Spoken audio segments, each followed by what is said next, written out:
Kehadiran Teguh Raja Kemangan tersebut disambut oleh Nasrul Sufi, Ketua Tim Penjaringan Calon Kepala Daerah DPD Partai Gerindra Aceh, serta pengurus DPD Gerindra Aceh. Dalam penyampaian visi misinya, TRK berkomitmen yang besar untuk memajukan daerah Nagan Raya secara komprehensif. Dirinya punya gagasan besar untuk membangun daerah ini, dengan potensi sumber daya alam di Nagan Raya seperti emas dan batu bara, serta hilirisasi kelapa sawit yang sangat menggembirakan untuk membantu masyarakat dan membuka lapangan kerja. TRK menekankan pentingnya pengelolaan sumber daya alam yang ada di Nagan Raya untuk kesejahteraan masyarakat. Menurutnya, pengembangan sektor pertanian dan perkebunan harus menjadi prioritas utama untuk meningkatkan perekonomian Kabupaten Nagan Raya. Visi kita berharap Nagan Raya ke depan ini bisa, kalau istilah founding father kita Bung Karno dulu, ada yang namanya konsep berdikari, berdiri di atas hati sendiri.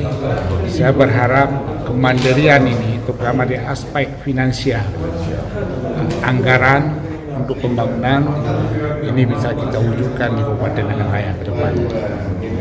Nanti regulasinya kita lihat dulu, aturannya. Saya kira ini memang selama ini betul bermasalah, terutama pupuk subsidi ya. Sering sekali pupuk ini hilang di pasaran. Dan dulu juga beberapa kali saya pernah mengomentari ini di media. Kemudian setelah kita komentari baru penegak hukum juga bergerak di lapangan. Kemudian ada lagi ini seperti ini.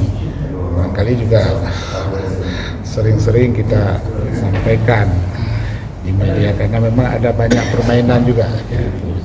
Kalau di Nagan itu termasuk harga sawit kadang-kadang tidak mengacu pada standar yang dikeluarkan oleh provinsi. Ini juga perlu kita suarakan terus. Oke. Dengan pengalaman selama 27 tahun di birokrasi, TRK yakin sekali bahwa dirinya memiliki pemahaman yang mendalam tentang tata kelola pemerintahan. Ia berjanji akan memberikan pelayanan publik yang lebih baik dan mudah diakses oleh masyarakat. Terutama pelayanan publik akan kami tingkatkan dengan memberikan sentuhan yang lebih mudah dan maksimal bagi masyarakat. Dari Banda Aceh, Tim Liputan Aceh TV melaporkan.